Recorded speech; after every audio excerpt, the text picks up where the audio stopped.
Hello, everybody. This is Tim here again. Had another movie review. This time for Fear Street 1666. This is the third one. Pretty much these second and third Fear Street are both prequels and sequels. If you haven't followed my other Fear Street reviews, pretty much with the first one, I found it to be a. I judge my movies from 1 to 4 stars. I found the first one to be a 3 out of 4. Good, average young adult like horror flick Fear Street adaptation of the books. The second one I thought was a 2 star, okay, time waster Friday the 13th ripoff flick. Um, this one, part three, I'll just go ahead and say it. I would give it a 1 out of 4. I thought this sucked. Um, I will say, though, the majority of it takes place in the past in like 1666. That was what I enjoyed the most. Like, I've heard a lot of things about the acting about this movie online, about how bad like the accents are and all that. Like the people trying to do like Irish accents or whatever, and they are pretty bad. The lead girl, I thought she was good, fine. Pretty much at the end of the last one, the black chick like held a hold of like Sarah Fier's hand or whatever, the witch, and she got transported back in time like her consciousness did. She got to see like the life of Sarah Fierce through her eyes. You didn't really need that at all. They could have just had it being like an actual different actress. Uh, I'm okay with them bringing in the main like black girl actress though, and like the other girl who like they played Hannah, I think, like her lesbian lover in the first one. Like I'm okay with them two being there because of the story that they do here. But you really didn't need all these other cast members, like the little fat dude who played her brother or whatever. You didn't really need that, and he probably should have died here to up the stakes. He really didn't need to live in this movie. Um, they needed to kill off at least one more main character to really up the stakes here. Pretty much the whole main cast lives, and then they add in like this other black dude who is like only. I actually like this actor. I thought he was kind of funny, but they add him in. He was only in like the first movie for like one scene in a jail cell from spray paint and some stuff. You didn't really need him at all, to be honest. But he comes in to help him out by the end in the climax, back in the mall from the first one. I like how it kind of came full circle or whatever. But yeah, most of the story takes place in like the 1600s or whatever, and it's got Sarah Fear, who we find out. I knew there was going to be a twist in this movie about her not really being the actual witch. I saw it coming a mile away. Uh, but the twist here is that she was burned as a witch because she was secretly gay, like she was secretly a lesbian. And I mentioned this before in the review for the first one. All movies are agendas, are agenda pieces. They have agendas to play to a certain audience. When you see movies with big titted women and stuff like that, naked all the time in Friday the 13th movies and stuff, that's because they're playing to a straight male audience and lesbian audience who want to see naked women all the time. Movies like this, like the first one that just focused mainly on the lesbian romance and the teenagers and stuff like that, and then you got it brought back in this one in both the past and contemporary setting, it's obvious that there is an agenda here to talk about gay issues and gay rights and things like that.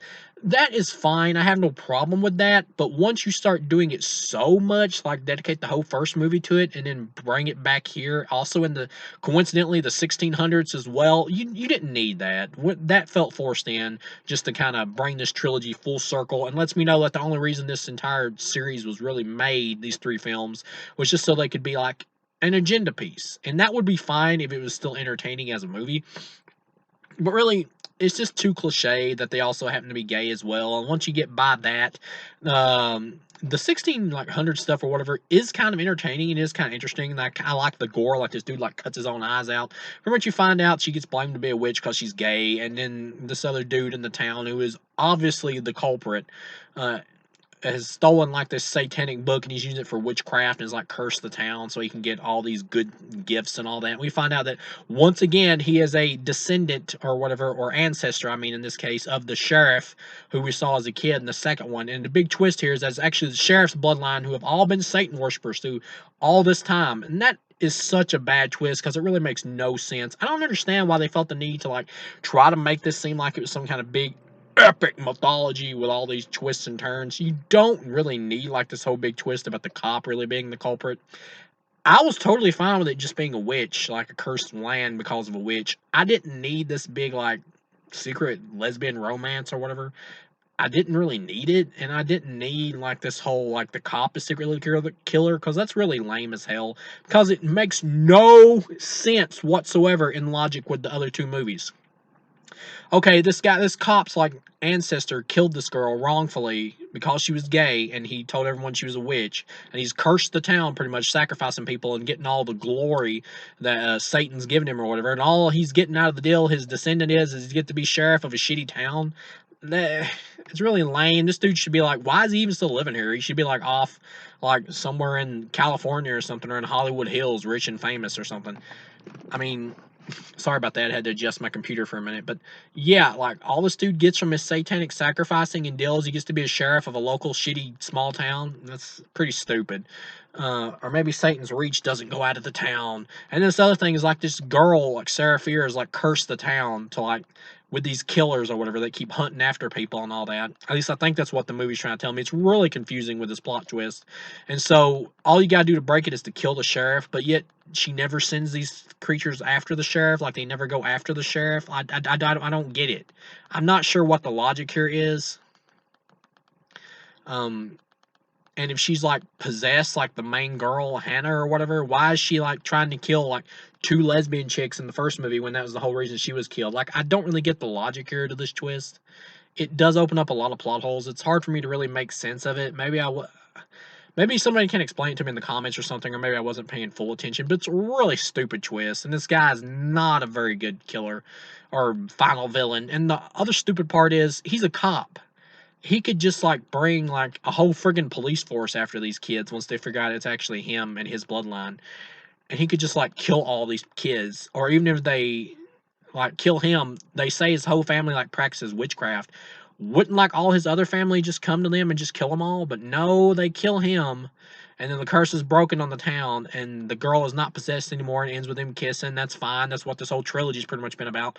And then the girl from the second film or whatever, who was like the chick, older version or whatever, who they met up with, she really doesn't do anything. There was really like this movie really makes that second flick entirely pointless. Like there was no need for it at all. Like if you look online, most of like the sentiment about these movies is that this one sucks. Most people say this one sucked. And in the first one, people are just like, well, it's okay. And then the second one is the one that most people like the best. It has the highest IMDb rating from horror fan perspective. And I honestly think that's because that one is really just a ripoff of Friday the 13th. And I think people know that and they like it for that factor. But my big problem with that one is that if you're going to rip off Friday the 13th, I need to see the gore and the titties. And that movie really shied away from it because I think because it's a female director and they're trying to be slightly, you can say woke, because that's what it feels like. Even though I have said numerous times that all movies are agenda pieces, I have no problem with a horror trilogy built around gay characters. But when it comes to the third movie and it's like a gay romance also in the 1600s played by the same actresses, it's like you don't need that. It becomes all about the agenda piece, so it starts to feel like a propaganda movie. And that was a problem for me here. But all in all, I just didn't like this one that much because the writing was really shitty. And by the time you got to the real killer, like I actually liked the stuff in the 1600s when after I got past like the whole like feeling like an agenda thing, when I started getting into I got into like the characters and their plot and everything, and I really liked like the horror of the dude with his eyes cut out and all that in the 1600s and everything. I liked the vibe. I actually enjoyed that part of the movie. When it got back to the present, when it had to wrap around back to 1994, that's when it really went downhill with the twist reveal. Like if they hadn't revealed it was the cop and it was like somebody else or something, I don't know, maybe if they could pull it off some way. Or maybe if they just showed that the witch was like wrongfully accused and that's why she became the witch and cursed the land or whatever, and then they had to make peace with her. That would have been better to me. That would have worked better, I think. But yeah, because of that, this is really easily a one-star skippable movie. Like, I think people look at these as like more like slasher films, and that's the reason they like the second one the best, because it is just a Friday the 13th ripoff, and it knows it is. And it's even got a baghead Jason type killer. Sorry about that again. I'm trying to balance my computer on my leg here. But yeah, my big problem with that second one was the fact that it was just like a Friday the 13th ripoff, and I had to compare it directly to Friday the 13th. And a lamer like version of Baghead Jason is just not that interesting to me. Maybe it is for kids who watch this. And I noticed that these movies have like good critic percentages on Rotten Tomatoes, and I don't care about critic percentages or critic likings, but I do think part of the critics giving these movies that much of a pass is because they are directed by a female director, who obviously does have some kind of agenda with these movies. And like that's fine. I'm fine with an agenda. Just make the shit well written and well entertaining. I don't care. Gay it up. It doesn't matter to me if everybody in the cast is a lesbian. Just make it a good story. I don't care. My problem here is the writing is pretty bad to wrap this up as a trilogy. Some of the callbacks like the second movie and stuff are kind of nice, but as a whole, that ending reveal of the cop being the main bad guy just killed it for me. That sucked.